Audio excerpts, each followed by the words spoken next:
health record in Queensland, it can be accessed by someone in Victoria, for instance. So we've got a nascent data sharing capacity in that way. One of the big stumbling blocks to us doing it on a more real-time basis, if you like, or on a more granular level, is we don't have a unique health identifier in use across the country. We all have a unique health identifier called the IHI, which is locked away in a cupboard in Canberra somewhere and not used because of the Australia card discussions.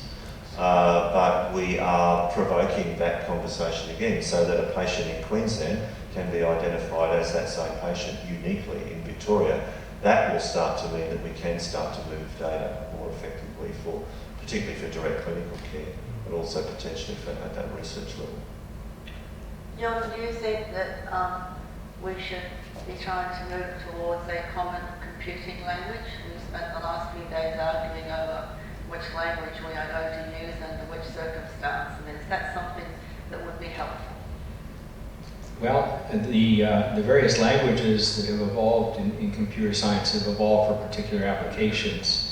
And so I think it's important to use the right tool for the right job. So I think a common data framework is different from a common computer language. And while the data framework is important, I think we should expect to use a variety of computing resources and computing languages that are appropriate to the problems we're trying to solve.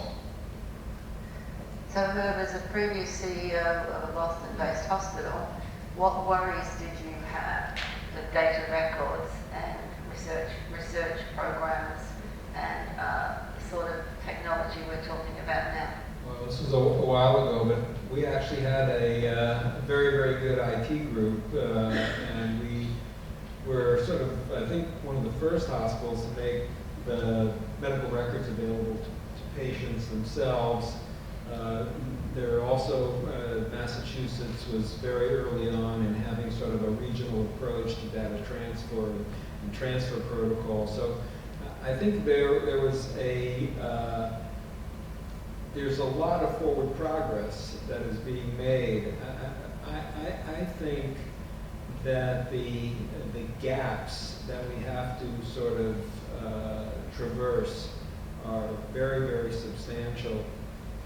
It would be nice that we were all ready to migrate to the same thing at the same time, but the world that I know it is going to be quite fractured for a while, and we have to figure out a way to deal with that. And if you want a topic of discussion that will go on forever, think about the liability issues with data mined information directing medical decisions, and who is on the hot seat for that. I think law may become a really good profession because there'll be a lot of work to sort through the liability issues. So that's a topic that we've been discussing in my team, and we don't see any other way around it than providing the statistical evaluation on a piece of data that we have evaluated and then giving it back to the clinician, but with the myriad of other information they've got in front of them about that patient. So the buck will still stop with the referring clinician. Graham? Yeah, I mean, that's the solution we came up with for our concussion research, for example. We've got very fancy concussion protocols. We can see a lot of things in the brain. The way we do is we feed that back to an informed neurologist who becomes the doctor in the doctor-patient relationship, and that neurologist provides an opinion as to what he thinks that information says. Now, the neurologist hasn't been me mostly, so I'm informed by the information that I provide a report within the context of the doctor-patient relationship, and therefore the medical indemnity covers it because you're allowed to use any information you like. It's coming to a clinical opinion within the doctor-patient relationship, so it's your own judgment. So I can't see in a current venue any way but making that doctor-patient relationship be the final arbiter of getting the information back for these reasons. I would hope that's not the case in the future for a clinical decision support tool. So, John, if you had your druthers and you were going to be the person that was given the job of taking Olive Graham's new epilepsy program and data mining it, what advice would you give him? Documentation. Basically being clear on the information you've collected, the protocols used to acquire that data, the definitions of the various fields that are recorded in those databases. All that information is critical to using that data effectively. And coupled with that, collaboration.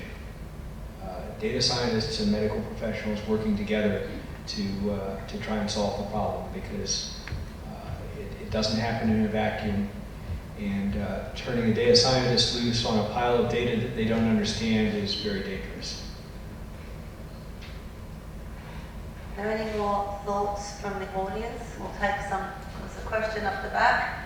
I think, yeah, I think it's really interesting timing in terms of the MRFF investment at the moment in various missions, where these, particularly genomics and cardiovascular, absolutely trying to wrestle with these challenging questions.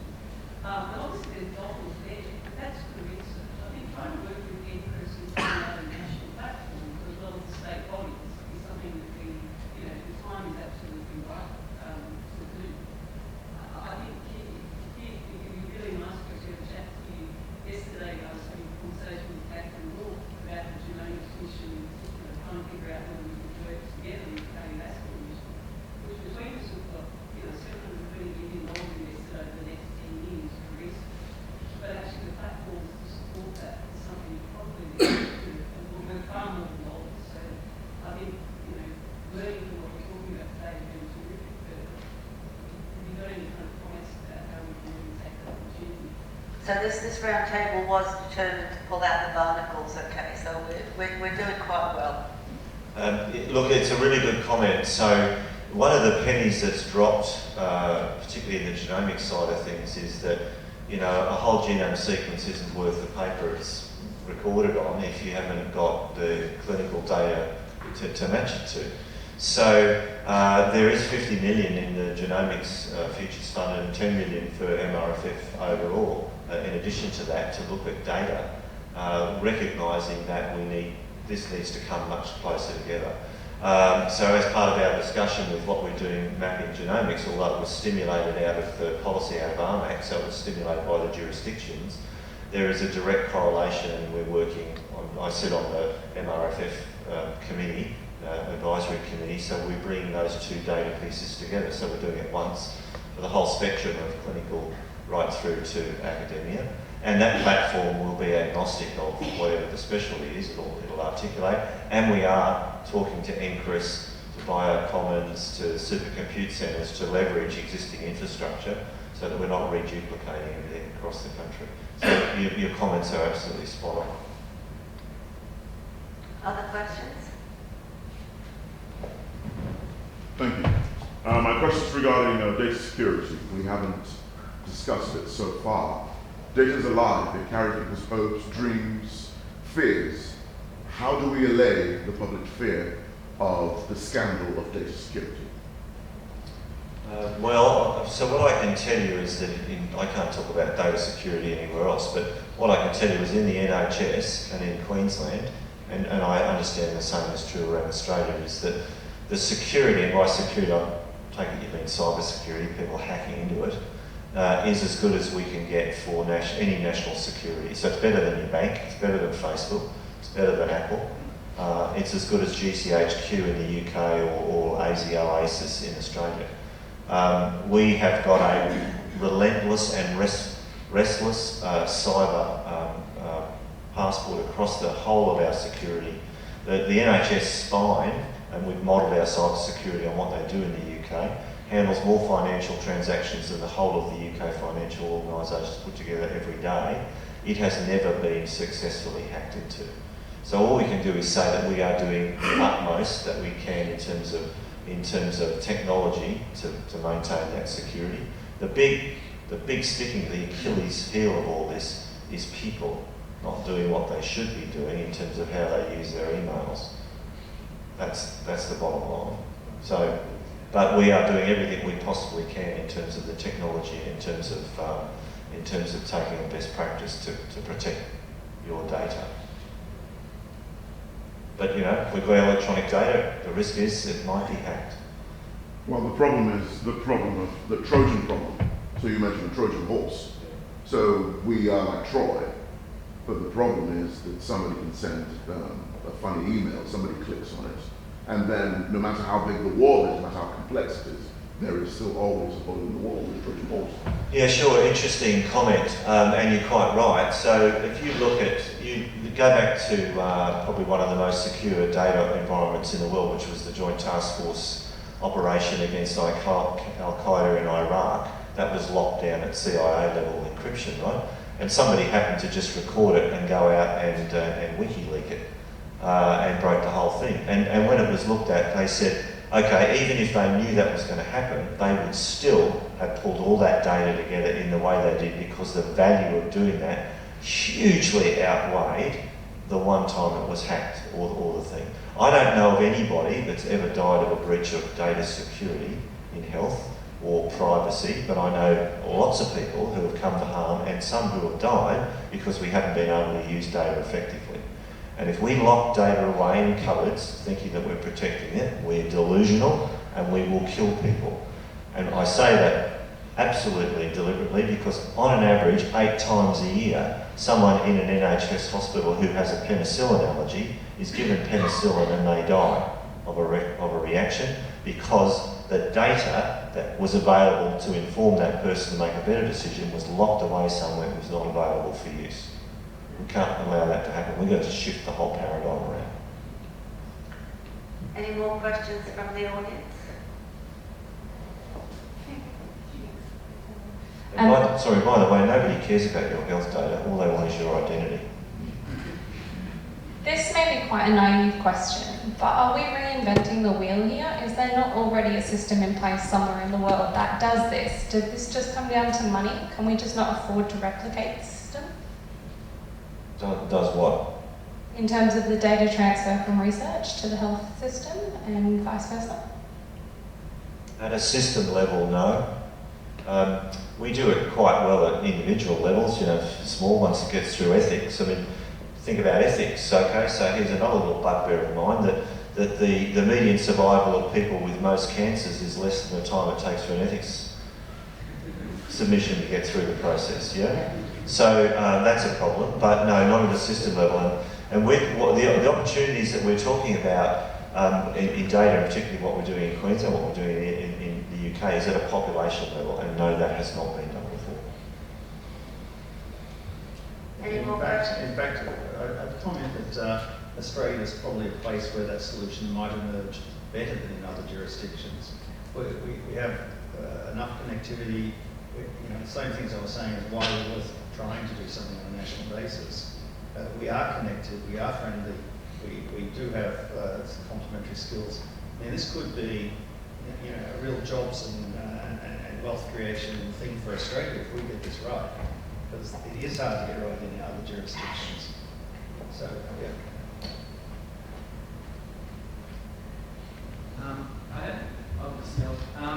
Just around the privacy sort of issues, how does consent then fit in with that? Is there a way for the patient to consent to certain uses of their data and not to other certain uses of it? So that's being worked on, actively worked on. It's called dynamic consent. And we want to give patients transparency and control over how their data is used. So we're building systems where they can, in real time, express their desires as to how that data is used, turn it on and off. I mean, obviously, once it's been used, that's a given. But yes, putting in dynamic consent models where people can say, actually, yeah, I'm happy for you to use it there, but not so much over there. My understanding is that exists in Europe now. There's sort of graded levels of consent, and if you don't specify, my data can be used broadly. And in Europe, it matters if it's being done for research or commercial.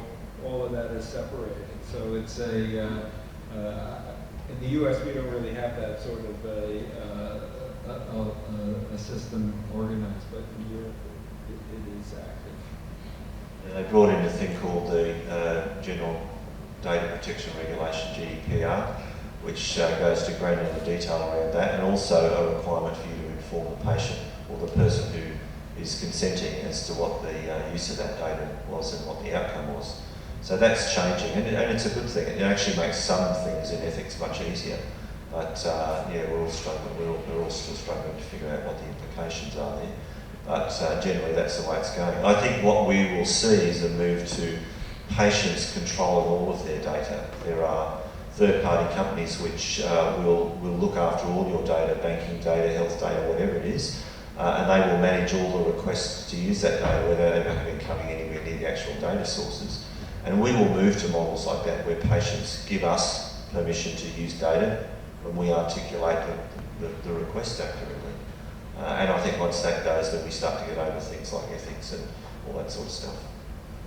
So we've got Barbara Vera from the Brigham and Women's Hospital and Harvard Medical School. She heads up the clinical trials capability, and having got it to work around Boston, she's now got it to work across North America, and is being recruited to help in Southeast Asia. She's going to give a seminar here. Which day, Louise, do you happen to remember off the top of your head? October the 8th. You'll be giving a symposium late in the afternoon. And then the next day on the 9th, there will actually be the TRI forum to discuss what is actually holding us up in this location. Because in the past, it's been made very clear that whilst we have our ethics pretty well streamlined, our site-specific agreements are taking a very long period of time. I was held up for 2.5 years with a site-specific approval trying to get through the Mater Hospital for a technology that was already proven. So we have a way to go in some areas. Are there any more questions for the panel? Yes? How do you deal with consent when the patient's unable to consent, like an emergency situation? Well, you can't use that data for research unless you can get secondary consent from the relatives, but you can use it for clinical uses, and that's a given. Of course, I mean, you're building into the system this ability to. Do you mean like an unconscious person? Absolutely, yeah. Yeah. I don't know what the rules are, but I know what the practice is. I mean, if someone's sick and dying, you just treat them, and someone tries to contact whoever's available, the consent stops being an issue when it's a matter of life and death. Teams just do what's needed out of judgment. And then if it's not an emergency situation and you've got to go to the guardianship board to make someone a guardian, so that the guardian can then give consent. But if it's a life and death and leaving an emergency situation, that overrides all other consideration. So if there's no more questions, I have 3 jobs to do now. I want us to thank our panel very much. Will you join me in thanking them?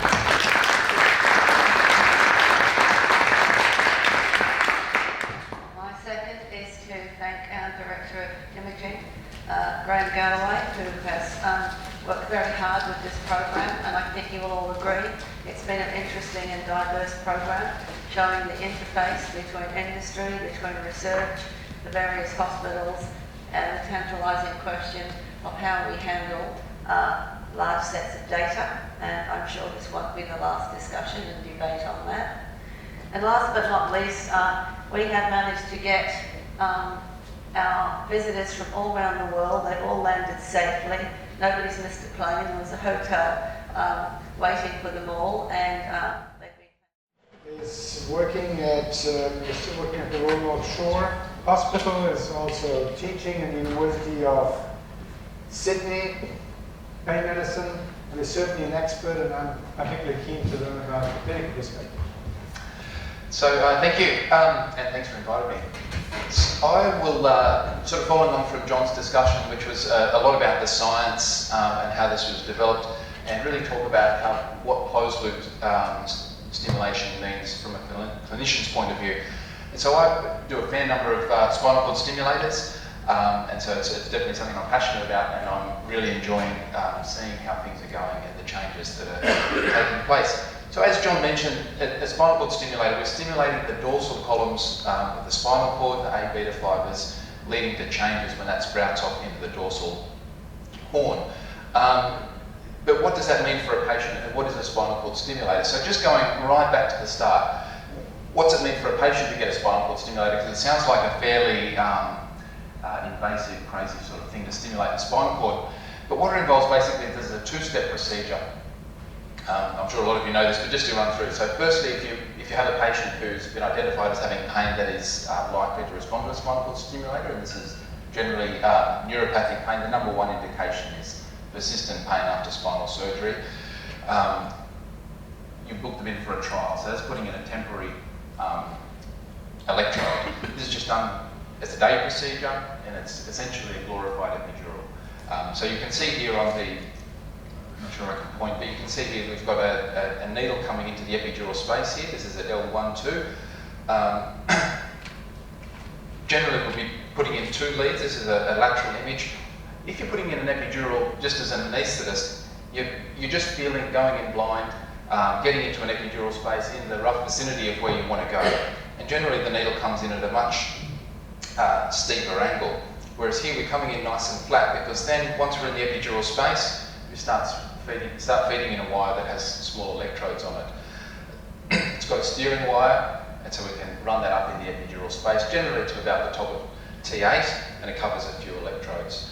Generally, we put in two leads, get them in place. Depending on the type of stimulation, the patient's sedation will then be weaned down. We wake them up, plug the leads into an external pulse generator, and start stimulating from different electrodes down the wire. And this will produce paresthesia, and we're aiming to get paresthesia in the pain area. Once we know that we've got that in the right spot, needle comes out, stitch the lead in, so they've got a lead that's coming out of their back, but it's sutured in, a dressing on it. They've got a small external pulse generator, which is like a little Walkman strapped to their side that gets programmed, and we try it out for a week. So in that week, we're looking for reductions in pain and improvement in activity. So they always say a pain diary, but I like to say to my patients it's a pain and activity diary, because if they come back and say my pain was a lot better, and I say, what did you do? And they say, I sat on the couch and had endone all day, it's not a good indication that this is working. But if they say that I was sleeping better, I was using less medication, I could walk further, that's a good indication that it works. We do that before putting in the full kit. It's very expensive, it's moderately invasive, and for some reason you'll have one patient who you think this is going to be the best therapy for them, and they do not respond. I've asked John to work on why that happens, and I think he's got some idea, but we'll get to that later. Whereas other patients, it's the best thing for them, and they respond very well. So after the 7-day trial, the nurse just cuts the stitch, pulls the lead out, and if we're going to a permanent implant, again a small procedure, implanted through a needle, but before that there's a small cut down, a small incision that the needle's put through, leads into place, anchored down, and then tunneled to the buttock, where a small, you can see over here, this is what it looks essentially like a pacemaker with 2 leads here. This gets implanted in the buttock. A lot of them are rechargeable, they're programmable. There's a number of different systems on the market, but we'll be talking about closed loop. So one of the big problems with this, as John mentioned, is that we're stimulating the dorsal columns, but as patients move or cough or breathe or their heart beats, the leads are getting closer and further away from the spinal cord. So with open loop stimulation, which is essentially all we've had until now, it was not uncommon for patients to say it's uncomfortable when I cough or when I twist or when I sit or I'm in that position. So what do? Then they turn their therapy down. So a patient is more likely, they would rather have less benefit but less painful spikes than better background benefit and more spikes. And so when I heard about closed loop stimulation, my thoughts were that, okay, so that's solving a problem. Patients get discomfort if they get these spikes of stimulation and pain. And I thought that would be it. And I was, excited about that. But as we've found out, I think that it often offers a lot more than just getting rid of one side effect. So I'm going to talk to you about the outcomes from the Australian study, which was the first study of implanted closed loop stimulation. So done just down in Sydney and Melbourne mostly. So we picked 50 patients, did the 5 to 7 day trial or 5 to 14 day trial. Those that had a meaningful response, so greater than 50% reduction in pain, went on to an implant, and they're followed up over 2 years. The primary outcome is worded like that for approvals, but basically what we're looking at is improvements in pain, improvement in function and quality of life, medication reduction.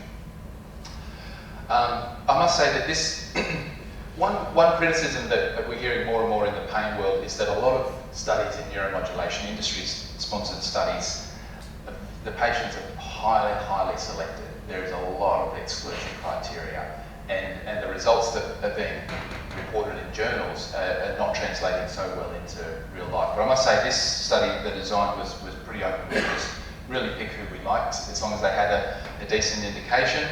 And as you can see, we had mostly patients with FBSS, so failed back surgery syndrome. That was 56% of patients, and some other lumbar radiculopathy, discogenic low back pain, lumbar spondylosis.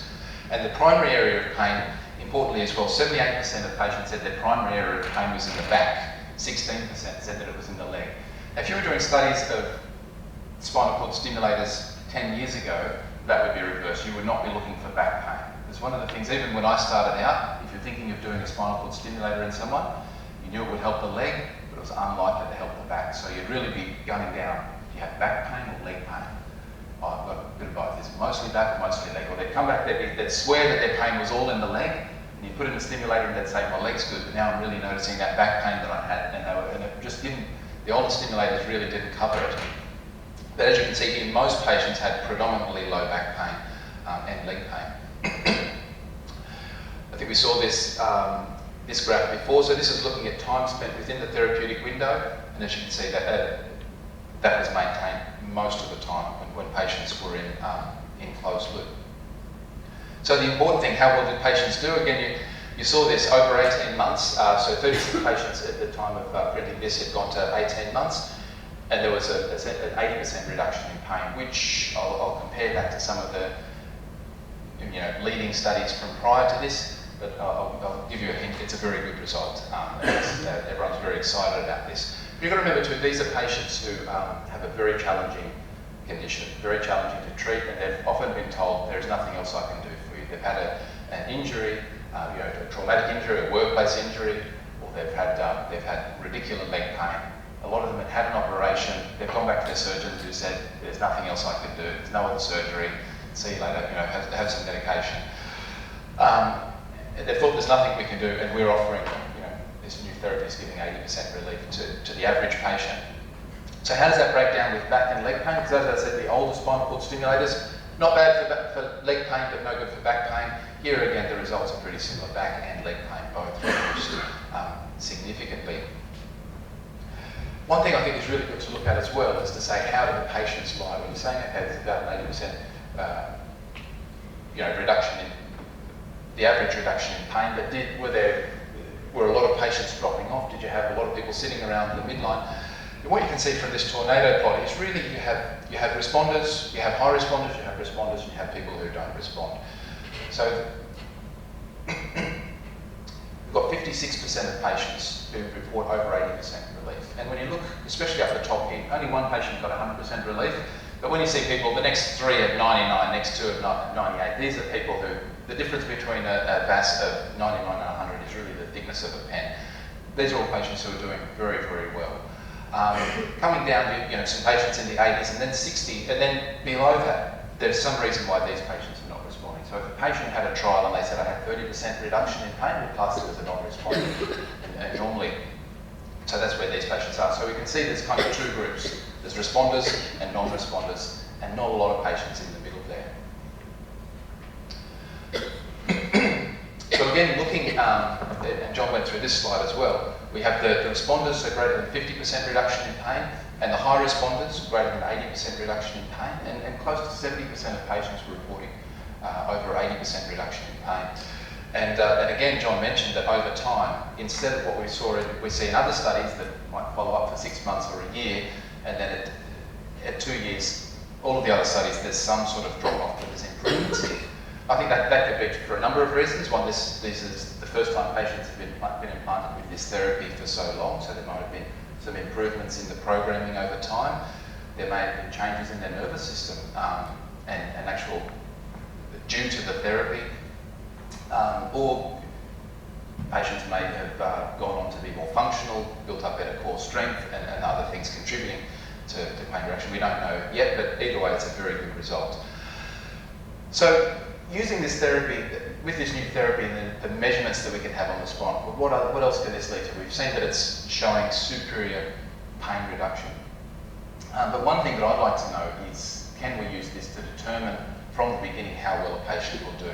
And again, John Reschelke is working on that. But an interesting thing is, if we look at people who responded and people who didn't respond, there are differences in their ECAP. So I think before too long, we'll get to the stage where there's a system that you can have a patient sedated on the table, put in an epidural needle, run the lead in, measure their ECAPs, and maybe from that we'll be able to see how well they're going to do.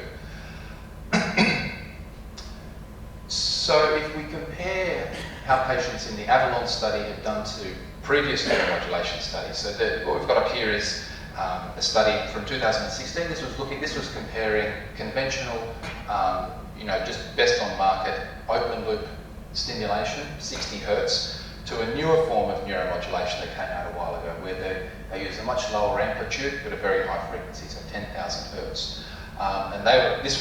When this study came out, it was the talk of the town, because we were getting patients 66% of pain relief, 76% pain relief. But then if I add in what the results from Avalon were, we have a higher percentage of responders and a greater reduction in pain. This same point is that we have improvements in both leg pain and back pain, and these are superior to any other studies that are out at the moment.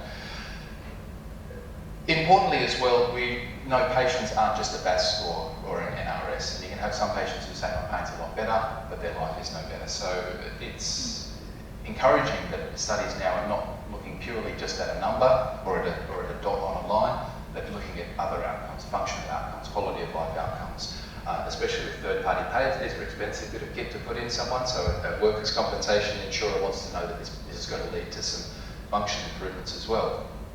So if we look at some of these opioid use, this is comparing again to other studies that have been released, we can see that reduction or cessation of opioid use occurred in 68% of patients, compared to 35% and 24% in others. This was an Australian study. I think in general patients are on less opiates. In some of the other studies, patients are on a lot of opiates, but I think that's pretty significant. Looking at changes in disability, again, superior to other studies. And we'll talk about the ODI changes on the next slide. Sleep improvement and patient global impression of change, again, 75%. So I quite like this slide. So this is looking at the ODI in patients. And you can see on the left, this is prior to implant. What we see, the different colours have different disabilities. So one is classed as crippled, the white is classed as crippled, the black is severely disabled, the light yellow is moderately disabled, and then the darker orangey yellow is mildly disabled. And over time you can see, following out to 12 months, you have a huge reduction in the patients that report severe disability. And if you get a push from severe to moderate disability, that's a big thing. If you go from moderate to minor disability, that's a big thing. That changes your function and your quality of life. Again, significant improvement in sleep has been shown as well.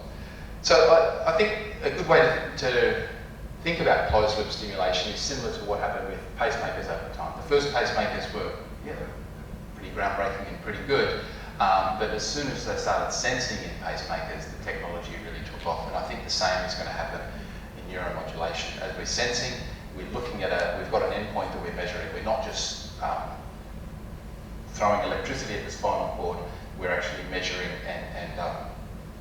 and working to an endpoint. So what's the future?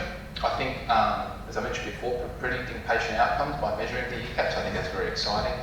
Looking at the impact of medication on the stimulation and on the patient's pain. Again, working on reducing especially opiate analgesia, prevention of tolerance, which John talked about before, which is a huge thing. Also looking at lead placement, reduced follow-up with more independence that the patients have.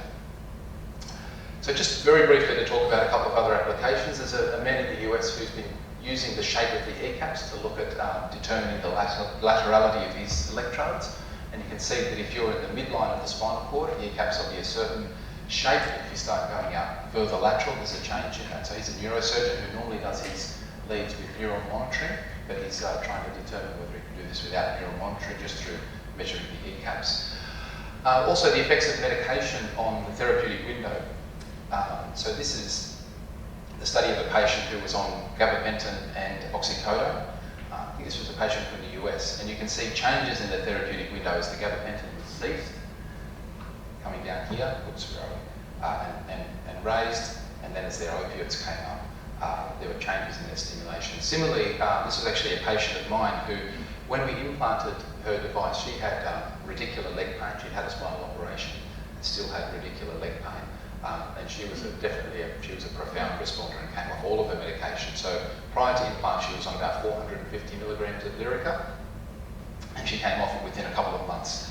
And what we found that happened is every time she reduced her Lyrica, we needed to make changes in the stimulation. And it wasn't because her ECAPs were changing. So it's not as though the dorsal columns were more or less resistant to the therapy, but it's what she was perceiving was different. So what was previously comfortable stimulation, when you started bringing down the Lyrica, that was overstimulation, so you could bring the therapy down until she came off, which again is, previously if that happened, we would have just thought, oh, well, there's been some change and just programmed it, not really known, whereas now we can see the ECAPs didn't change, but her perception did, her therapeutic window moved with the changes in medication. So, as you can see, it's a very exciting field to be in at the moment, neuromodulation, and it's great that a lot of these advances are taking place in Australia. We've got some amazing research going on, and that's translating amazing scientific findings into real patient outcomes. That's very exciting. So I think watch this space because there's further improvements to come.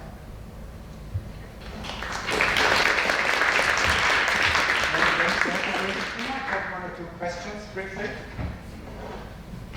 One question I have made, and I think it's quite impressive results that you showed. When you leave those stimulations in for 18 months, 2.5 years, you have sometimes also surgical site infections. Is this an issue? Yeah. How do you deal with them?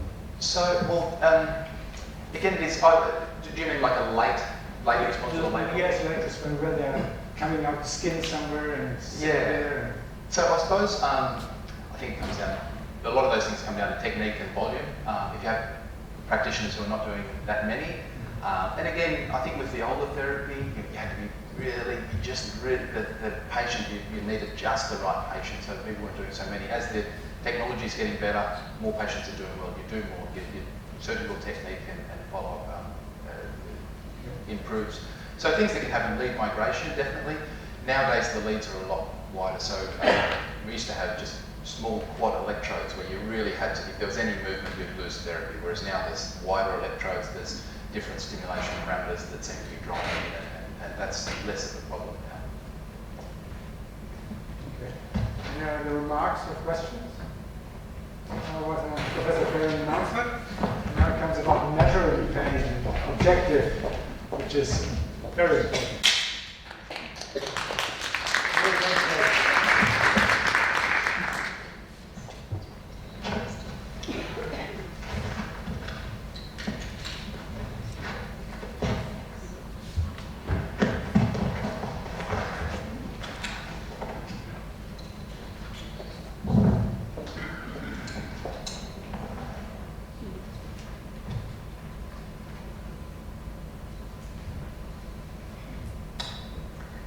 I never was any good at getting those things on. Thank you. So I'd like to change slightly the methodology and explain how we can also look at pain at a molecular level, at a chemical level. And here we go. So around 1998, Michael Cousins gave me a nudge and said, did I know there was no objective test for chronic pain? And would we help him develop one? Of course, they didn't know. He also told us that acute pain switches to chronic pain as an arbitrary 12 weeks, whereupon the brain throws a switch and it can't return to normal. So we both put our teams on this. Phil Siddle from his side and Peter Stanhope from mine, our tech development team, and we have done that. But I also want to share with you another meeting. So when I was based at Harvard Medical School, on the floor above me was Clifford Wolf, who was head of neurobiology. And Clifford was studying the amplification of pain. And so we're going to see a few themes now from the day cross over. So Clifford would say a major feature of the nervous system is its plasticity. The plasticity could be functional, reflecting altered activity, or synaptic transmission, probably chemical. And there would be a post-translational state which would modify the receptivity, activity, or output of the neurons. And there would be a loss of neurons to establish novel connectivity. While such plasticity is often adaptive, enabling learning and memory, it can be maladaptive, driving neuronal disease states, and that's what we're going to talk about today. A prominent example of the latter are forms of neuronal plasticity in nociceptive circuits in the central nervous system, constituting central sensitization, which represents a major contributor to persistent clinical pain states by amplifying the pain. So a crude explanation of what pain amplification is, if somebody has had chronic pain, it has actually been ameliorated by some method, then they go and kick their big toe. That big toe gives them the same level of pain as their prior pain score for no obvious reason. So I'm going to talk about diagnosis of pain, the level of pain, and response to therapy. And just to let you know, in parallel with this, we're running the same technology to look at PTSD, BLAST, and I can tell you that what we measure for pain syndrome is quite different to the other two. So these were our results in the pretty much on the turn of the century. It was a 1.5 Tesla GE. It had a quad head coil, and even the spectroscopists in the room would not be particularly brave to say, yes, there's two categories there. And Michael Cousins just looked and said, well, I'll believe you, most people won't. But what we did was we were collaborating in those days with the National Research Council of Canada with Ray Summerjay, who was a statistician. He developed a statistical classification strategy.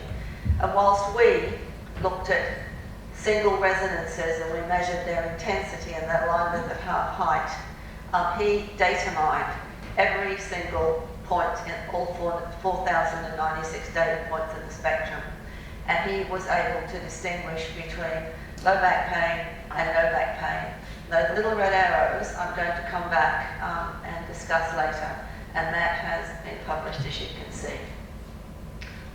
So what are the contributions that MR spectroscopy in vivo is currently making? It's allowing us to understand brain biochemistry. It's providing a new insight into how our brain chemistry operates and how it changes with degeneration and with disease.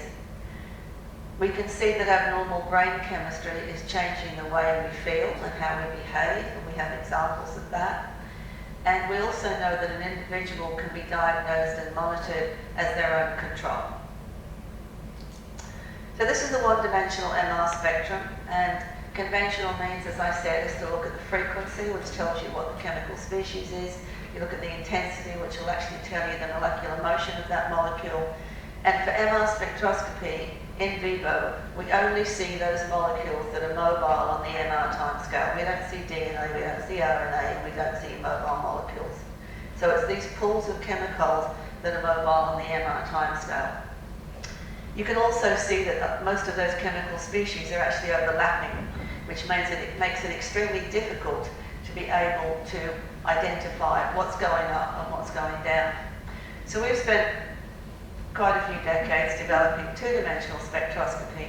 So there's the 1D spectrum, and there's the 2D spectrum. So we pull out this chemical information in a second magnetic frequency.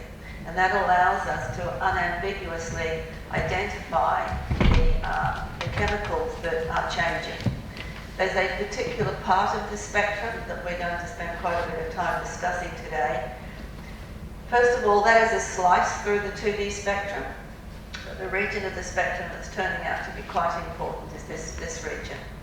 This is where the fucosylated glycans reside. I can tell you that there are, I'm just going to work out how to do this, here we go. There are other parts of the spectrum that are very important with pain. This is where we see glutamine and glutamate, and certain sorts of pain cause glutamatergic dysfunction. The aspartate will move with the glutamatergic dysfunction. We see changes in the NAA. A lot of these molecules will actually change during the pain process. So this is the fucospectral region. So we assign these to fucosylated 1,2 glycans. And as we were making this assignment in the human brain, the Shaw-Wilson group, Linda Shaw-Wilson at Caltech, was working on animal models, and she provided evidence that these fucosylated glycans were involved in learning, development, memory, neurite outgrowth, and neuronal morphology. Since our original paper, we have been working to improve the MR capabilities by improved water suppression, more stable magnets, and we have now assigned several more from our original paper. So Shaw-Wilson suggested a model where the proteins on neuron A containing these fucosylated glycans were talking to the surface on neuron, the other neuron, we'll call cell B, and they were acting as a chemical bridge across the synapse. So what she's proposed is that these fucosylated glycans are how these neurons talk to one another. Moreover, that the cellular machinery instructs its cell to synthesize more of the substrate or more of the glycan, providing a positive feedback loop. So collectively, their data identify important roles for these fucosylated 1,2 glycans in the regulation of the neurons and the morphological changes that may well underlie synaptic plasticity. So the second study we did at North Shore Hospital was spinal cord injury with and without pain. These patients were kept on medication. Again, it was Phil.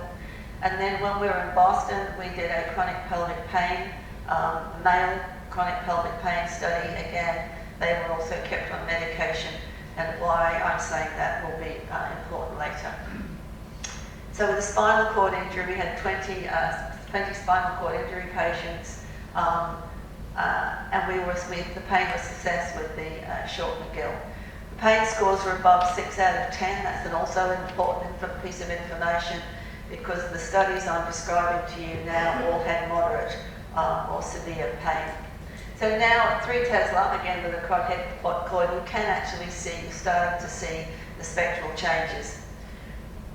But this data set, by this time the Canadians had retired, and so fortunately one day John and the Draper team knocked on my door and said they were interested in moving into this field, and we have been working with the Draper, with John Urban and his team, since 2006. John is giving a workshop tomorrow, so I'm not going to go into this, but what I can tell you is that using the data mining, again looking at every digital point in the 4,096 data points, John and his team were able to distinguish between healthy controls and those with spinal cord injury, and between the spinal cord injury cohort that had pain and did not have pain. And I'm going to again point to this spectral region, because this is actually where we see these fucosylated glycans. So male chronic pelvic pain, what is it? It's a common, poorly understood condition affecting men. It was interestingly not considered to belong to the main pain types. And the results that we found is that it does belong to one of the main pain types. We heard Marcus Gray speak earlier about irritable bowel syndrome. It does not belong to the main pain types. We've yet to look at fibromyalgia. So using again John's method at Draper for evaluating these spectra, the method discriminated between the chronic pelvic pain and the control group with reasonable significance. 3 best features that were identified exhibited an accuracy of 96%.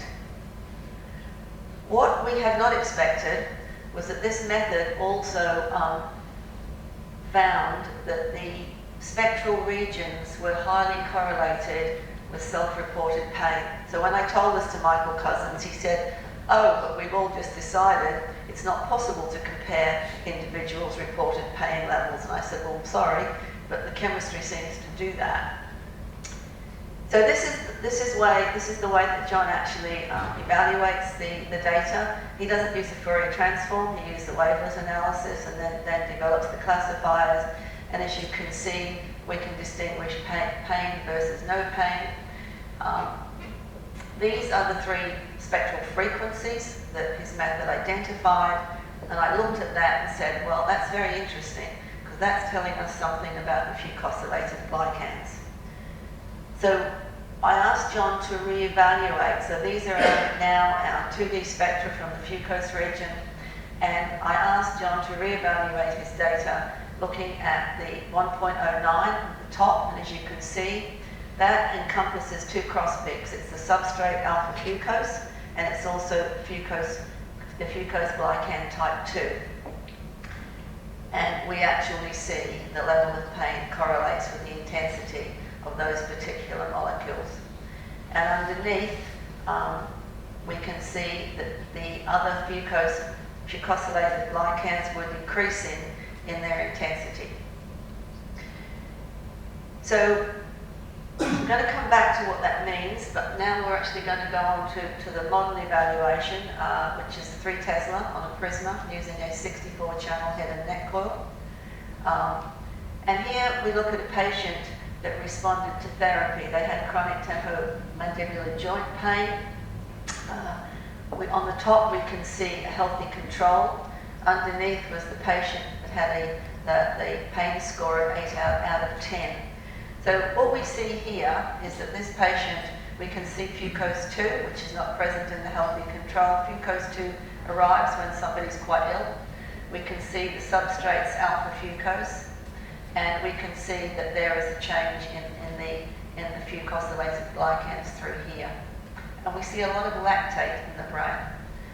So this patient was treated by injections of Botox, and the pain score 6 days later was 0 out of 10.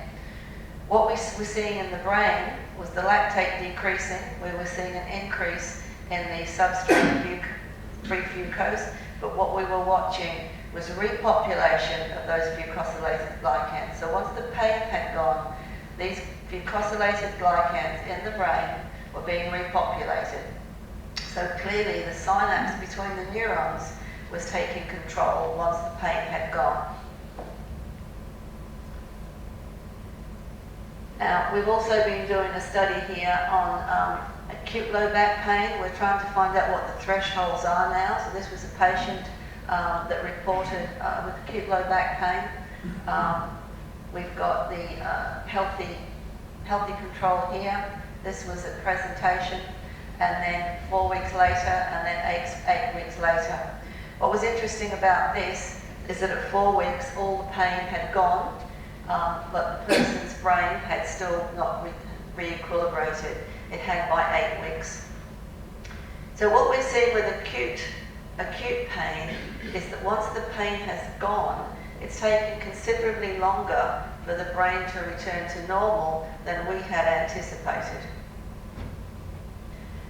So what have we learned so far? The time for the brain neurochemistry to recover from acute pain, either by healing or treatment, is in excess of 6 weeks. despite the pain being absent for quite a few days. That chronic pain after treatment retains neuroderegulation despite reduction or removal of the pain from therapy. However, the glycans are repopulated. We've yet to evaluate the glutamatergic dysfunction after the removal of pain. That's ongoing. The other is that neither acute nor chronic pain causes measurable neurochemical deregulation at or below 4 out of 10. So moderate and severe pain causes neurochemical deregulation, but using the current hardware, may well be where we're at 128 channel head coil, 7 Tesla, we might see it, okay? Right now, a low level of pain, we don't see the neurochemical deregulation. We're also finding that there are common spectral frequencies for all types of chronic pain evaluated so far. So one of the things that John's now going to do for us is to determine whether one set of classifiers will in fact detect pain versus no pain and level of pain for each of the pain types that we've looked at. So let's just try and summarise now what we know and what we don't know. So we know from Shaw-Wilson that these fucosylated glycans sit on the edge of the end of the neuron, and the neurons talk to each other via these glycans, and that there is actually a mechanism by which the neurons produce new fucosylated glycans and all of the enzymatic needs for that transfer. And we now know, perhaps surprisingly, that we can put a patient in a clinical scanner and we can actually watch what is happening. We can watch and assign these molecules, and we can watch them being unpopulated or repopulated. So in essence, we're watching the kinetics of repopulation of these glycans. So let's now go back to what Clifford Wolff is saying, and that is, while plasticity is often adaptive, enabling learning and memory, it can also be maladaptive, driving neuronal disease states. And that seems to be the case with chronic pain. He's also saying that plasticity can be functional, reflecting altered activity due to changes in synaptic transmission, and they're likely to be chemical. And this can range from activity or output of the neurons and loss of neurons to establish novel connectivity. So we know that everybody knows that a healthy person, when they get acute pain, can go back to normal. And it's well known that when somebody has had acute pain for a certain length of time, that they will develop chronic pain and they get locked into this do loop. It's also worth remembering that when people have acute anxiety and develop post-traumatic stress disorder, they are also locked in a do loop in the brain. Okay, so there are certain conditions where the brain, we know the brain can only take so much of this acute condition before it goes into the chronic condition and the brain is stuck there. We have a working hypothesis that in fact the amplification process may be at least partly to do with these fucosylated glycans, because once somebody has got chronic pain and those glycans have been maximised, if somebody else then, that same person comes along and kicks their toe, then it may well be that the brain simply, the neurons simply cannot take any more activation and it just flows over. So this leaves us with a whole series of questions to address. That's the great thing about science. Every time you actually find something out, it just raises more questions than you had expected. So is there an acute pain level over which the brain cannot fully return to normal? We don't know. Is the switch from acute to chronic driven by deregulation of the fucosylated glycan transmission, a process at the synapse? Well, we certainly have evidence to support that. Is the pain amplification process a result of inability of the brain to absorb further activity at the synapse, and thus it amplifies it? Now, some of these questions can now be addressed by animal studies and, for example, mass spectroscopy on brain tissue. And this has actually commenced at the Griffith Glycobiology Institute on the Gold Coast. They've done some of their preliminary experiments and with the sciatic nerve pain, and they are now seeing an elevation of these fucosylated glycans in the brain. And so the questions that they're going to address is down to the last double bond, exactly what these fucosylated glycans are, and eventually we will see if there's a way that we can prevent this switch from acute to chronic. So, in summary, in vivo 1D spectroscopy evaluated by data mining can objectively determine pain versus no pain and level of pain. The pain scores are all above, including an above 5 out of 10, so moderate to severe. We can monitor and measure the changes to the fucosylated glycans that operate at the neuronal synapse. The technology combined with mass spec of animal models may well provide the insight into the role of these glycans in the amplification process. The technology can provide a personalised approach to monitoring this response of individual patients to therapy, or in some cases the lack of response. And I think that's one of the things that is important. It's certainly what Michael Schutz and I have been discussing. If we can actually tell him that his patients are not responding to therapy, then he may well choose to change that therapy to find something that they will respond to. So the goal is post-operative patients. Can we stop these patients moving from the acute pain to the chronic pain phase? And can we somehow stop them becoming dependent upon the opioids? I think another important finding is that acute low back pain does not record neuroderegulation for low-level pain. So there are clearly thresholds that the pain, the brain can cope with the pain. I really want to thank our industry partner Siemens. Since 1999, they have worked with us to reconstruct the operating system and the coil development to allow us to make these measurements. Going from Larry Wald at the MGH, and I used to sit with our legs dangling over the Charles River having lunch, and Larry would say, more, greater Tesla, and I'd say, no, greater channels, more channels. So Larry went from the 4-channel to the 64-channel, but being Larry, he also went up to 7 Tesla and 11 Tesla. But I think from a clinical perspective, the current stable 3 Tesla scanners with a 64-channel head and neck coil, which you're finding in most radiology departments around the country, they're more than adequate to do this job.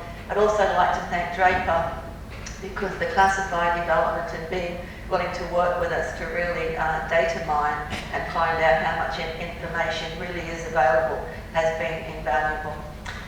This is the team. I'd like to acknowledge them and thank you for your patience.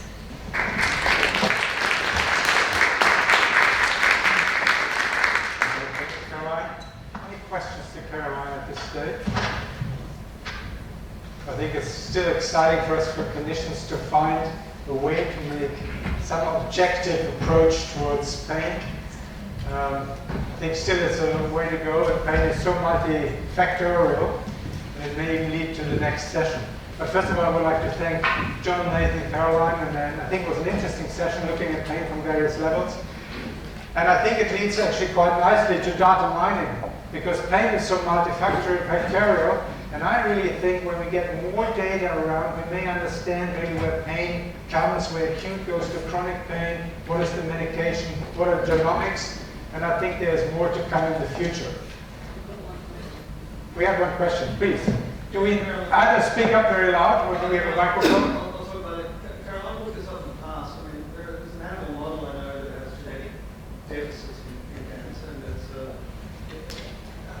is there a therapeutic target here? How far have you gone down that pathway with animal model researchers and drugs and mechanisms and genetics?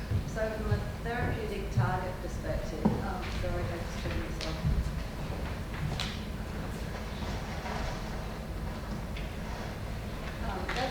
That's one of the challenges I've given the Glycobiology Institute. Okay, so I mean, basically, what it looks like to me, just from a biochemistry perspective, is that while the person's in pain, these fucosylated glycans are used to manage that pain. And then they simply run out of substrate, or the fucosol transferase stops working. They just run out of energy, okay? So if there's a way that we could provide the additional fucose in the brain during the pain process, then it may well be that the reservoir doesn't run dry. So how one gets extra substrate fucose running around the brain, it's really, it really needs to be these glycobiology dudes that understand that. So I've handed that one off to them.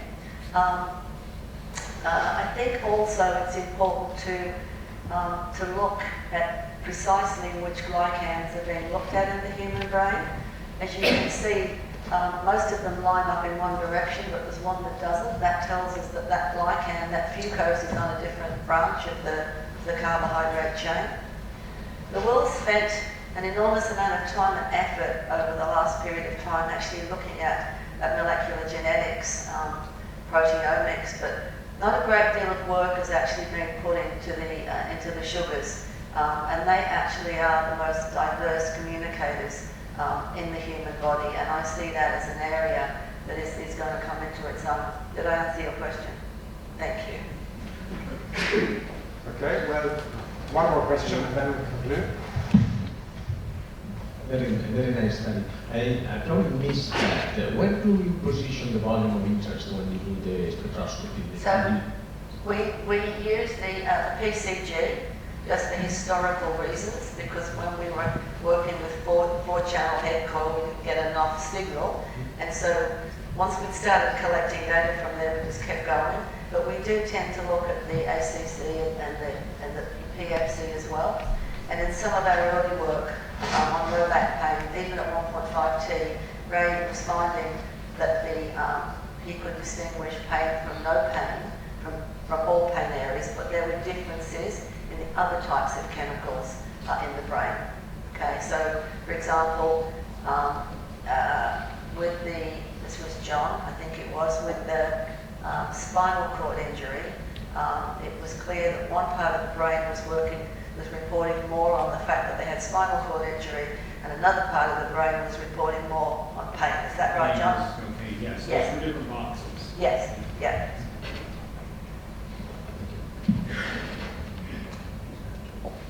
Okay, this may conclude this session and we hand over to the panel discussion. Perhaps we could ask our panelists to come down and come.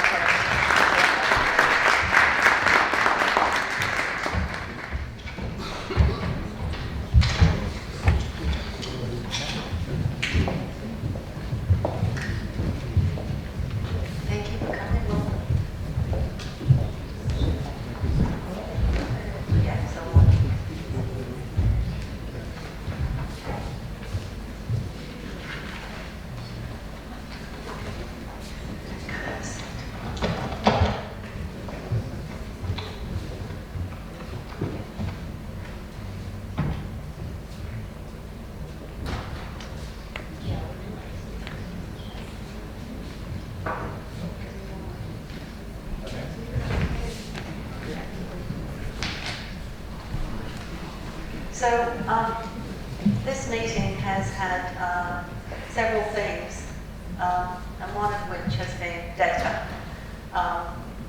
Data from the digital hospitals, imaging data, all of which tends to be quite large. And so we thought this would be a good opportunity to address this imaging, data mining, and hospitals. And so I'm going to start off by asking each of our panel members just to introduce themselves and maybe just give a couple of sentences on why they think the digital hospital and imaging is important for us to go forward. Which maybe you'd like to start, Graham. Yes, it's Graham Jackson. I'm a neurologist in the Alston Hospital. We have the worst medical record system in the history of anywhere, except for anything that's non-digital. So we had a custom-made system in Victoria called Cerner. I think it cost more than the building of the whole hospital. It was about $600 million. ended up with 2 hospitals and basically it's been abandoned.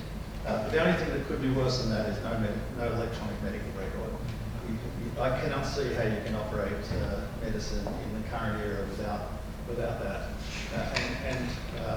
I don't know if I want to make more comments, but I'm a neurologist. I'm not interested in imaging. Our PAC system is not bad, but it's not connected to anything. I'm Herb Kressel. I'm a radiologist from Beth Israel Deaconess in Boston. I have a few years of hospital administration experience as well. I think, from my perspective, in the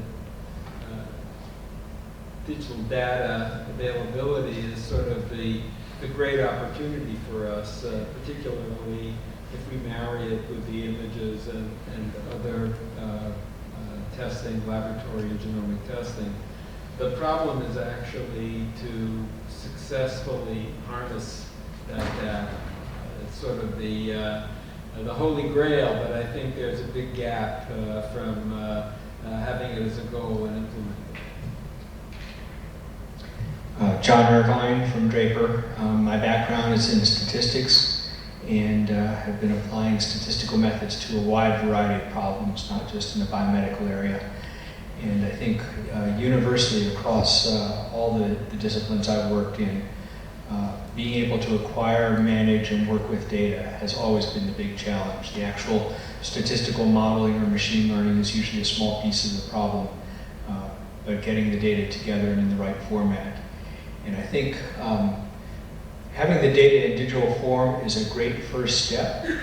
I have encountered far too many experiences where you have data in digital form, but multiple types of data, multiple sets of data in different formats, on different computers, different operating systems, and so forth. And so there are tremendous challenges to getting it all into a common framework. Hi, my name's Keith McNeil. I'm the Chief Clinical Information Officer for Queensland. Recently returned from the NHS where I ran IT and I was the Chief Clinical Information Officer for the NHS. Been a hospital CEO, HHS CEO with David Thiel when we were north and south of the river. And I've been a clinician on the wards at Prince Charles working with the transplants and pulmonary hypertension patients. There's no question, if I put my system-wide hat on, that the only game in town around big system transformation is using the value of data. We're particularly fortunate in Queensland, or we will be when we get the whole thing put together, that we've got a single instance of an EMR. It's a Cerner product, but it's running across the vast majority of our state's hospitals. And that will give us unprecedented access to a population data set.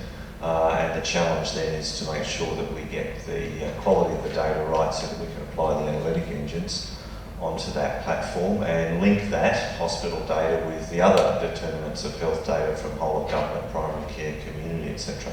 So that's the journey that we're on. So I actually asked Keith if he would come up with some questions that he thought that were pertinent, having worked in several systems. And the first one is, and we'll ask the panel, maybe you could respond first, Keith. Why do we spend money on integrated electronic medical terminology and not just use what we've got? So I guess that's a Dorothy Dixon because I posed the question.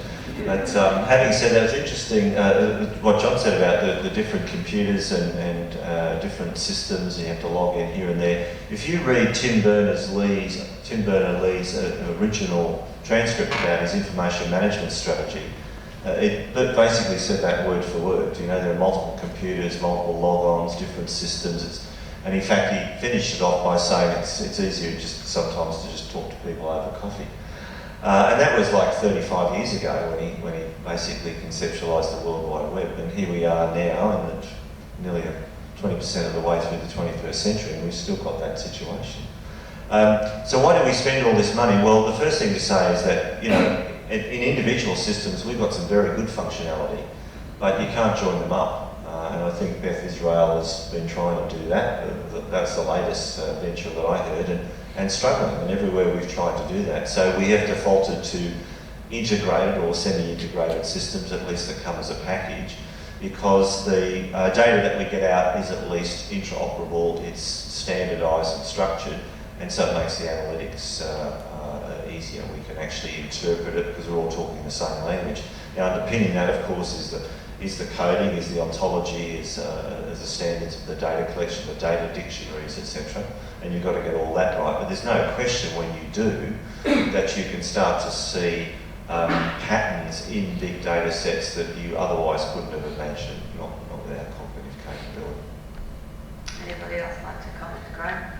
I'm not sure if it's quite the same relevance, but at the Austin we've been trying forever to do a patient-centric data management system, and I'm starting to see a lot of hope in pushing in the various committees and forums to push for a cost-based electronic record. So the motivation from the health administration is to manage cost and efficiency in the hospital, and if you get the model right, so you can actually do that, it will accidentally give you good patient data. Now, for example, the biggest problem with hospitals is bed management and bed blocks and pathway blocks. So the emergency room is full, and it's full because there's no one going out of the hospital, and then there's not enough doctors to see the new patients. So if you had an ability to shift resources in the hospital, so you could immediately say doctors all to emergency room to take that down, or bed block,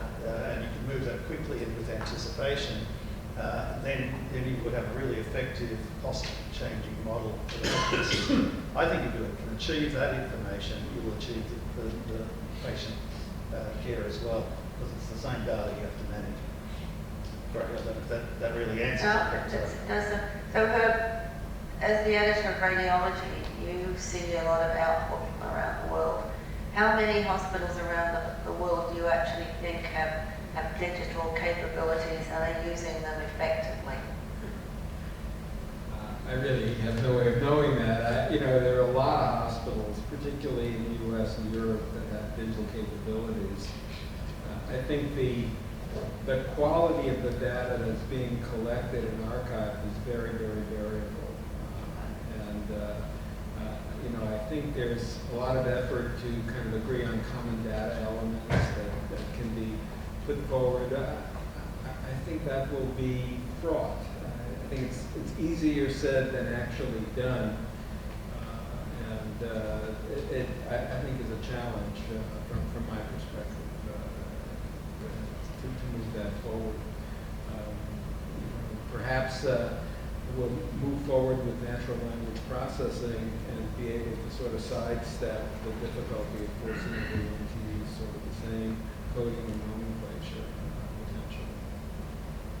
Sean? So I'd like to pick up on that theme a little bit and pose a question to those who are more knowledgeable about this, and that is, to what extent have data scientists or statisticians or machine learning experts been involved in the design and implementation of those systems for recording patient data? Because in order to analyze the data, often a lot of work, even from a digital system, goes into transforming it in ways that make it useful. And you touched on one of the hot buttons of natural language processing. I had my annual physical recently, and as usual, the doctor was typing free text into various fields in the computer, and if somebody's going to make use of that, then they're stuck with doing that NLP, and that creates a lot of hard problems and can introduce a lot of ambiguity in the data. Are there ways that we can do this better by designing some of the issues into the system from the start? So do we know if when these systems were designed? I'm a little involved in, so for there's the Australian Data Commons, which has been formed in Australia, which I think is, all of these things are very embryonic. You've got to realise where we are in the pathway. We tend to think we're, late digital, but we're actually just transitioning medical care from the rotary telephone to a digital telephone. We're a long way back. So I think we have to set foundations, and we have to do it while the whole system, you can't turn it off while you keep running the hospital's got to keep running. So there's a lot of constraints. Melbourne universities have taken a very big interest in our hospital from a data concept. And there's a huge effort going in between university and hospital for data management and resourcing that data. So yes, there are models like that. Other solutions come from companies. When Apple and Microsoft and Google and Amazon get interested in healthcare as a product, there'll be standardization. And I know Microsoft's very involved in healthcare now and various hospital solutions. So that will cause standardization by creating product. A bit like if your product, Siemens gives you a product that if you're just building one in your backyard, it wouldn't be quite as good. And I think data management's a very high science that's going to require customer-facing solutions that will be increasingly standardised. But the point I'd make is we are very early on in the process. Half the hospitals in Victoria still use paper records, for example. So I guess that takes us to the next question, which can be considered in two different ways. And that is, what is the value of a data mine? That is the value to the hospital and to the patient. And what is the value of that data mine to the Googles and the Amazons if they actually end up being in control of it? Can we just start with that? Yes, please. Well, the fundamental thing about healthcare is an interface between a clinician and a patient, and that interaction involves an exchange of information, asking questions, giving answers, and then making decisions. And every one of those decision points needs to be informed with high quality information. So the value of high quality data and the analysis of that data feeds back high quality information. It doesn't matter how the decision support, whether you get the right test results, etc., etc. But the value of the quality of that information determines the quality of the output of that interaction. That's where quality's, safety's delivered and patient experiences delivered. So from an individual patient level and clinician level, it's absolutely mission critical to be able to do it. Otherwise, we're going with gut feeling, intuition, experience, or as what we have on hand. Now, at a system level, of course, the value of data is enormous. The whole reason that Google and Microsoft and Amazon are interested in healthcare is so they can get hold of data, because it's got a commercial value. And the same is true for the health system. So the UK entered into a thing called the Industrial Life Sciences Program, which is all based on the quality of health data, bringing health data together, and using that to attract industry back into the UK. And they are looking post-Brexit, whenever that may be, at doubling the £60 billion income from biosciences to $120 billion on the back of that strategy. And so the data is extraordinarily valuable, both from an individual clinician-patient level, making decisions, but also at an industrial or commercial level. So I think part of the process to keep in mind is the value of the data increases over time as operations begin to digitize, begin to take advantage of that data. The first few patients that go through that hospital may not reap a lot of benefits, but over time that data helps people make better decisions if it's used properly. And so, it becomes an incredible resource as it accumulates and gets mined. Yeah, I think there's no doubt about the utility of high quality data. The problem is the utility of poor quality data. And I think in the US, I don't know about here, but for the internists and primary care doctors, the electronic health record is the bane of their existence. It's causing long work hours, it's attributed as a major cause of burnout. And I even heard there's sort of a move afoot of internists that are consciously sabotaging the electronic health records because it's so irritating to them. So I think my hope is that as we go forward with this, that just like my phone is user-friendly and anticipatory, that these data collection systems will incorporate some of that so that it's not a battle between the human and the data. I was mentioning at lunch, I have two physicians. I live on both coasts.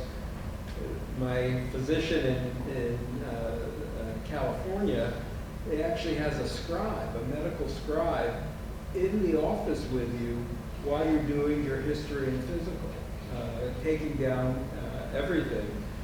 That's not the best thing for confidentiality in the doctor-patient relationship. The alternative is you have these doctors that sort of, once every 2 or 3 minutes turn around and look at the patient, because otherwise they're entering data. So we need to get find a way to get good data in a way that's sensitive to the physician and other health provider needs. Yeah, I'd like to add a note here that good data, there's a lot of policy and compliance issues for good data. So we shouldn't ignore the framework we operate in. So for example, it seems to me, having been in the healthcare system a long time, we've got more and more privacy legislation that really stands in the way of any of these interconnected systems.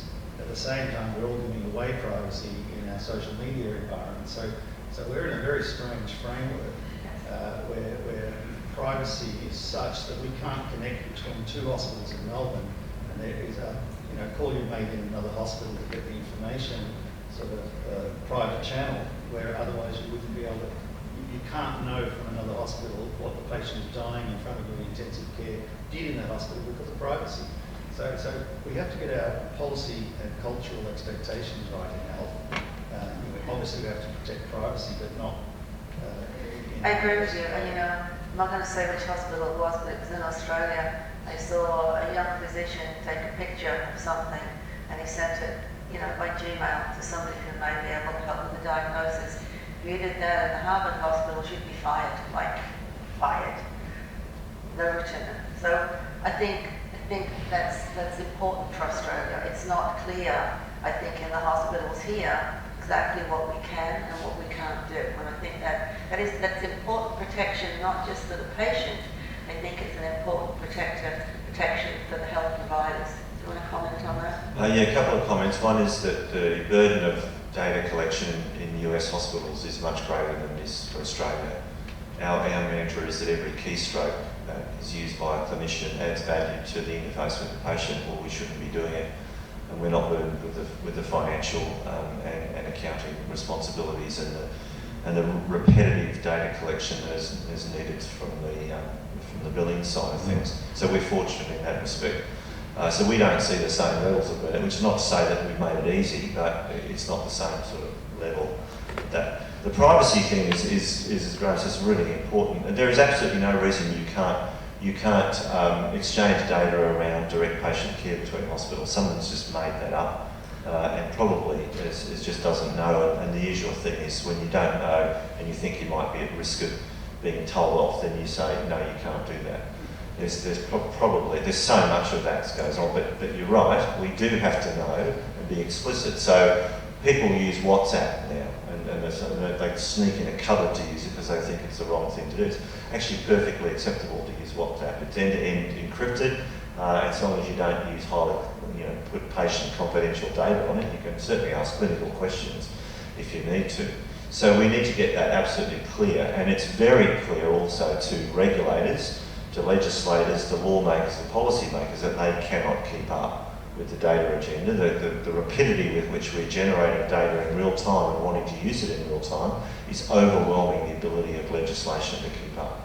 And so there is a very healthy debate now about how we go about the privacy, the security, etc. of that data, because we've got to get it right. We haven't got it there yet, but at least we're having the conversations. So that takes us on to the next question. What is the key to improving sustainable, high-quality healthcare data? John, do you want to start with that? Because you're the person who's going to end up with all of this data one day, okay? What would you like to see? Oh, wow. Well, I think, as I said at the outset, getting things into a common framework is incredibly important. Whether that's a patient-centric system for organizing the data or some other approach, I think that's something that people need to consider.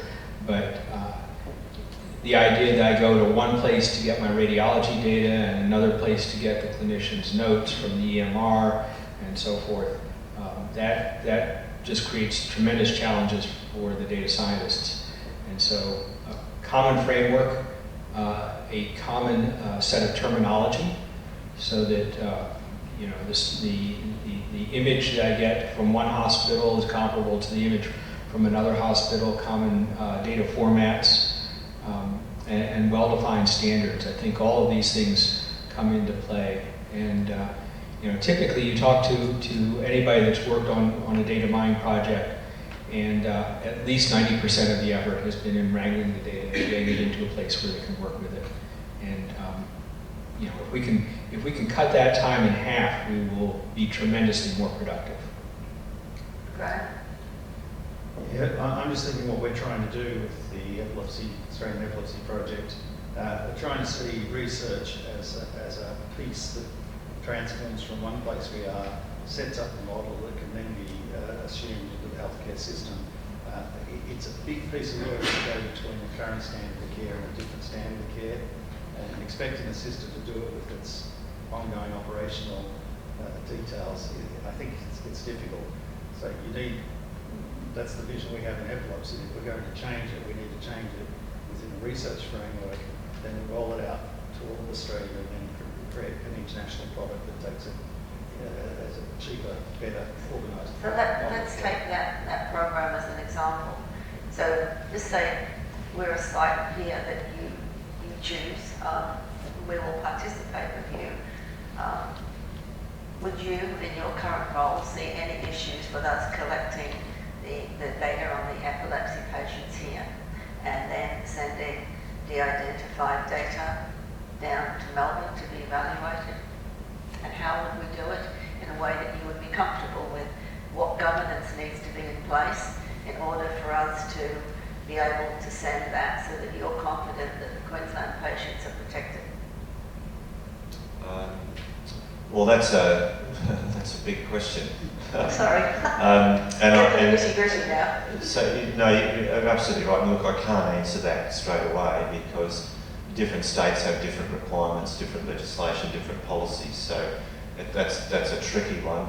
I can tell you, however, that myself and two other Queensland colleagues have been tasked with articulating a blueprint for the transfer of genomic information on behalf of the country, which will necessitate exchanging information across state borders and consolidating at a national level for certain use cases.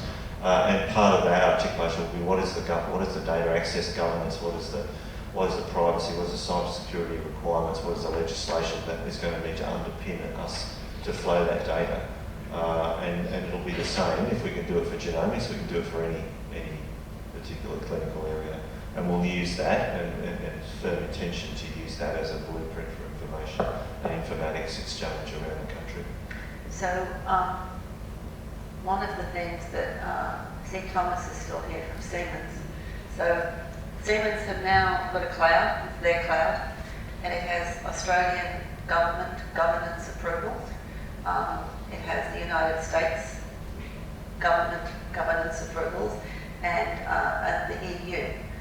Would that be a means of me sending Graham patient data because the governance approvals are already in place? Yeah, potentially. It depends on what the data looks like. What sort of data are you talking about? Because we haven't gone into the ethics about, if you've got ethics, if you've got permission, and that's something else we can talk about. There's a difference between de-identified and anonymised data sets, so it depends on the kind of data set you're talking about. There wouldn't be any problem with properly anonymised data.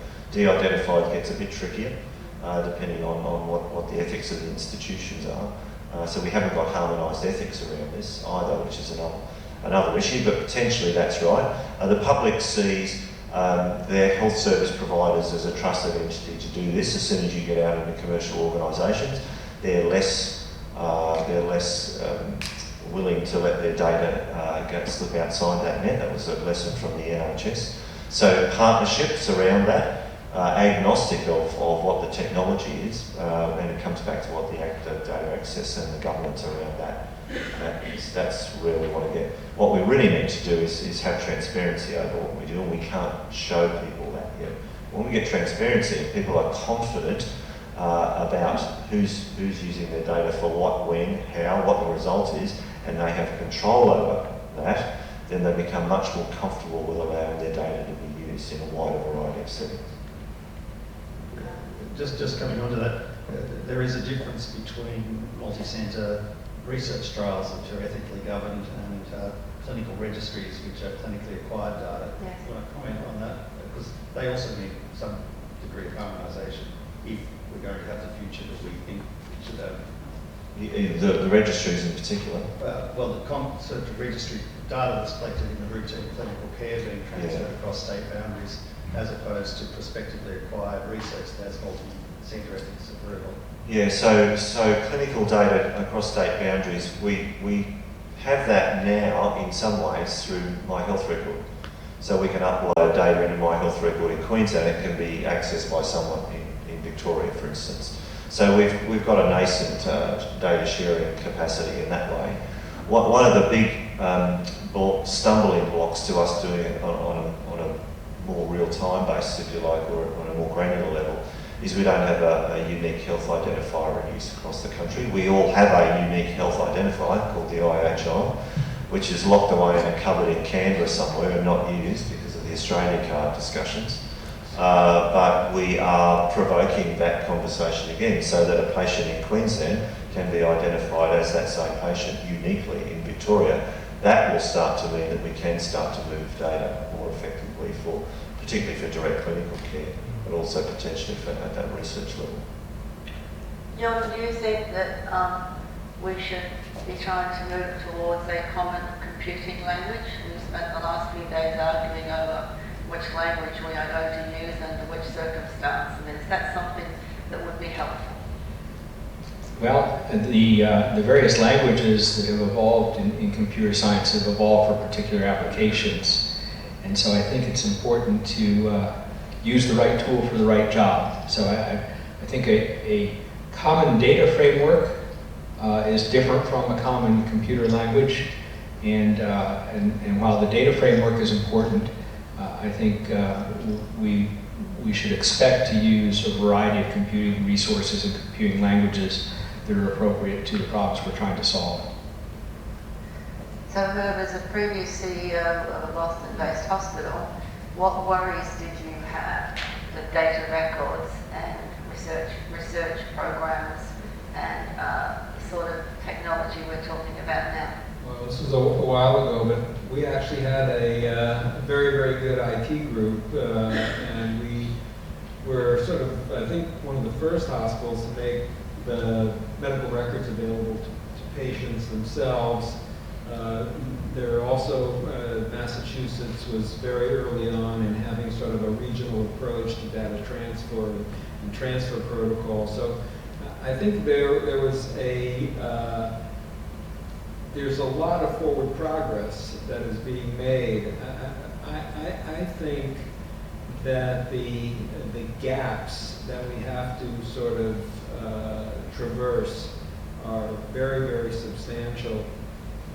It would be nice that we were all ready to migrate to the same thing at the same time, but the world that I know is going to be quite fractured for a while, and we have to figure out a way to deal with that. And if you want a topic of discussion that will go on forever, think about the liability issues with data mined information directing medical decisions, and who is on the hot seat for that. I think law may become a really good profession because there'll be a lot of work to sort through the liability issues. So that's a topic that we've been discussing in my team, and we don't see any other way around it than providing the statistical evaluation on a piece of data that we have evaluated and then giving it back to the clinician, but with the myriad of other information they've got in front of them about that patient. So the buck will still stop with the referring clinician. Graham? Yeah, I mean, that's the solution we came up with for our concussion research, for example. We've got very fancy concussion protocols. We can see a lot of things in the brain. The way we do is we feed that back to the informed neurologist who becomes the doctor in the doctor-patient relationship, and that neurologist writes an opinion as to what he thinks that information says. Now, the neurologist hasn't given me mostly, so I'm informed by the information that I provide a report within the context of the doctor-patient relationship, and therefore the medical indemnity covers it, because you're allowed to use any information you like. It's coming to a clinical opinion within the doctor-patient relationship, so it's your own judgment. So I can't see in a current venue any way but making that doctor-patient relationship be the final arbiter of getting the information back for these reasons. I would hope that's not the case in the future for a clinical decision support tool. So, John, if you had your druthers and you were going to be the person that was given the job of taking all of Graham's new epilepsy program and data mining it, what advice would you give him? Documentation. Basically being clear on the information you've collected, the protocols used to acquire that data, the definitions of the various fields that are recorded in those databases. All that information is critical to using that data effectively. And coupled with that, collaboration.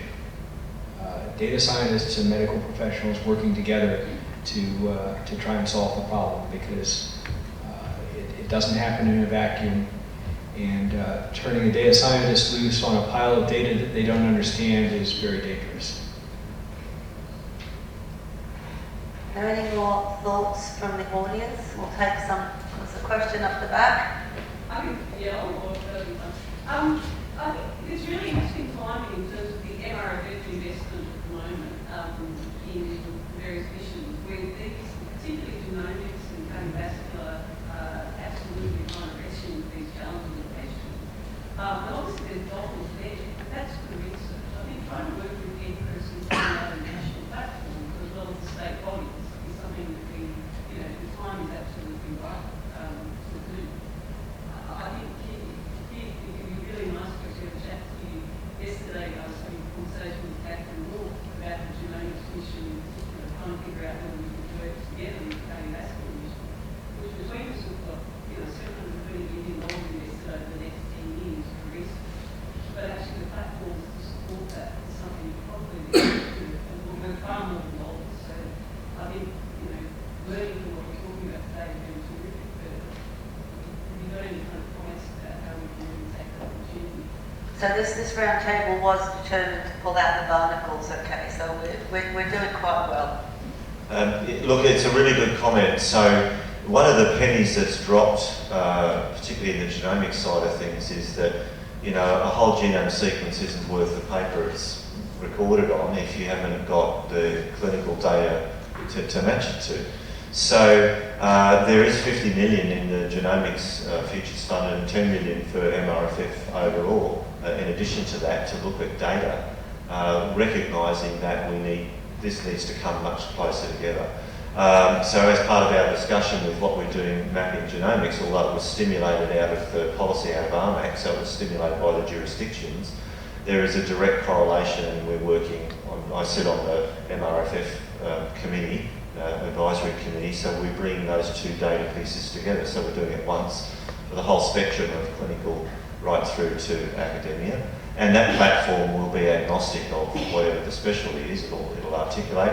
And we are talking to NCRIS, to biocommons, to supercompute centres to leverage existing infrastructure so that we're not reduplicating everything across the country. So your comments are absolutely spot on. Other questions? Thank you. My question is regarding data security. We haven't discussed it so far. Data is alive. It carries people's hopes, dreams, fears. How do we allay the public fear of the scandal of data security? So what I can tell you is that I can't talk about data security anywhere else, but what I can tell you is in the NHS and in Queensland, and I understand the same is true around Australia, is that The security, and by security I take it you mean cyber security, people hacking into it, is as good as we can get for any national security. So it's better than your bank, it's better than Facebook, it's better than Apple. It's as good as GCHQ in the UK or ASIS in Australia. We have got a relentless and restless cyber passport across the whole of our security. The NHS spine, and we've modelled our cyber security on what they do in the UK, handles more financial transactions than the whole of the UK financial organisations put together every day. It has never been successfully hacked into. So all we can do is say that we are doing the utmost that we can in terms of technology to maintain that security. The big sticking, the Achilles heel of all this is people not doing what they should be doing in terms of how they use their emails. That's the bottom line. So, but we are doing everything we possibly can in terms of the technology, in terms of taking a best practice to protect your data. But you know, if we've got electronic data, the risk is it might be hacked. Well, the problem is the Trojan problem. So you mentioned the Trojan horse. So we are like Troy, but the problem is that somebody can send a funny email, somebody clicks on it, and then no matter how big the wall is, no matter how complex it is, there is still always a hole in the wall with Trojan horse. Yeah, sure, interesting comment, and you're quite right. So if you look at, you go back to probably one of the most secure data environments in the world, which was the Joint Task Force operation against Al-Qaeda in Iraq. That was locked down at CIA level encryption, right? And somebody happened to just record it and go out and WikiLeak it and broke the whole thing. And when it was looked at, they said, okay, even if they knew that was going to happen, they would still have pulled all that data together in the way they did because the value of doing that hugely outweighed the one time it was hacked or the thing. I don't know of anybody that's ever died of a breach of data security in health or privacy, but I know lots of people who have come to harm and some who have died because we haven't been able to use data effectively. And if we lock data away in cupboards thinking that we're protecting it, we're delusional and we will kill people. And I say that absolutely deliberately because on an average 8 times a year someone in an NHS hospital who has a penicillin allergy is given penicillin and they die of a reaction because the data that was available to inform that person to make a better decision was locked away somewhere and was not available for use. We can't allow that to happen. We've got to shift the whole paradigm around. Any more questions from the audience? Sorry, by the way, nobody cares about your health data. All they want is your identity. This may be quite a naive question, but are we reinventing the wheel here? Is there not already a system in place somewhere in the world that does this? Did this just come down to money? Can we just not afford to replicate the system? Does what? In terms of the data transfer from research to the health system and vice versa? At a system level, no. We do it quite well at individual levels, you know, small ones that gets through ethics. I mean, think about ethics, okay? So here's another little bugbear of mine, that the median survival of people with most cancers is less than the time it takes for an ethics submission to get through the process, yeah? So that's a problem, but no, not at a system level. And with the opportunities that we're talking about in data, and particularly what we're doing in Queensland, what we're doing in the UK, is at a population level, and no, that has not been done before. Any more In questions? fact, I'd comment that Australia is probably a place where that solution might emerge better than in other jurisdictions. We have enough connectivity. The same things I was saying is why we're worth trying to do something on a national basis. We are connected, we are friendly, we do have some complementary skills. I mean, this could be a real jobs and wealth creation thing for Australia if we get this right. Because it is hard to get right in other jurisdictions. So, yeah.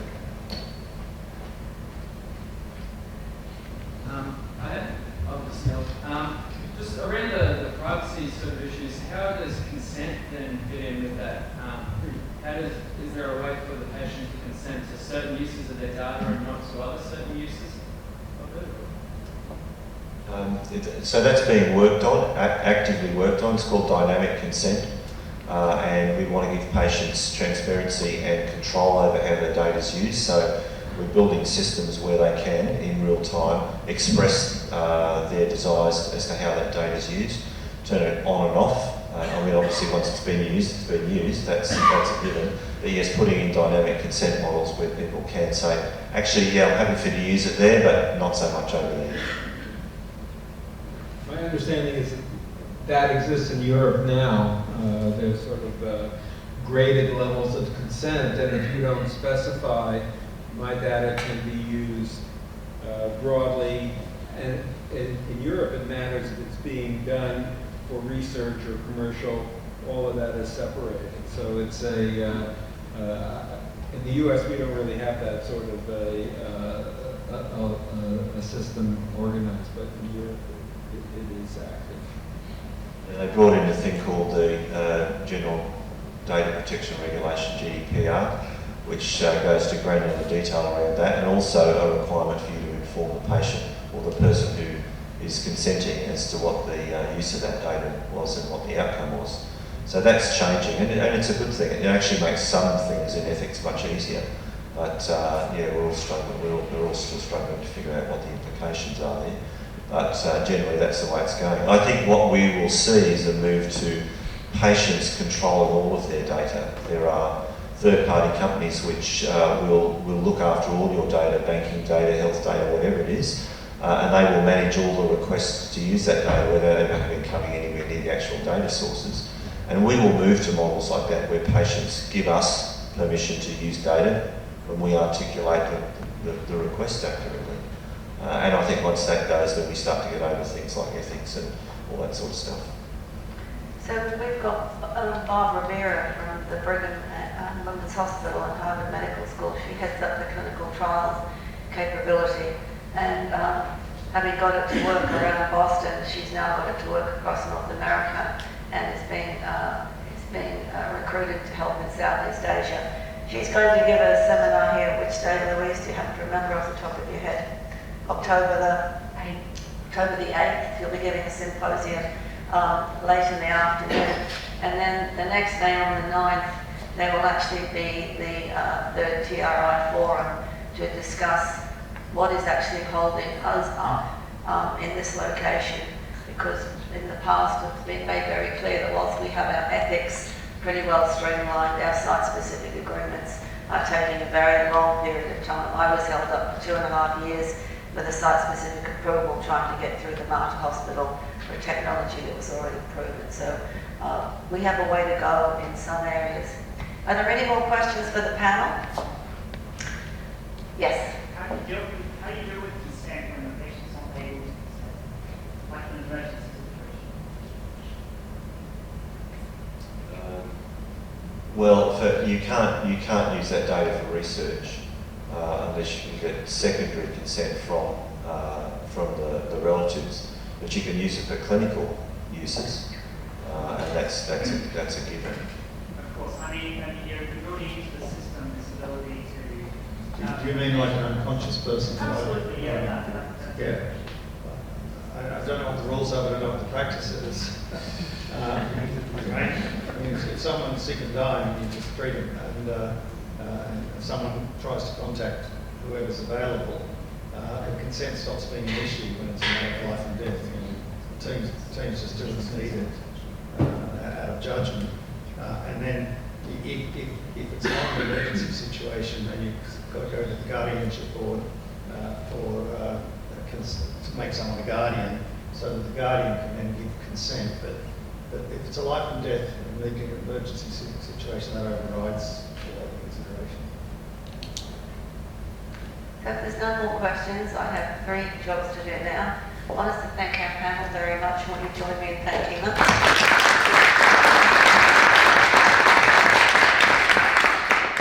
My second is to thank our Director of Imaging, Graham Galloway, who has worked very hard with this program, and I think you will all agree it's been an interesting and diverse program, showing the interface between industry, between research, the various hospitals, and the tantalising question of how we handle large sets of data, and I'm sure this won't be the last discussion and debate on that.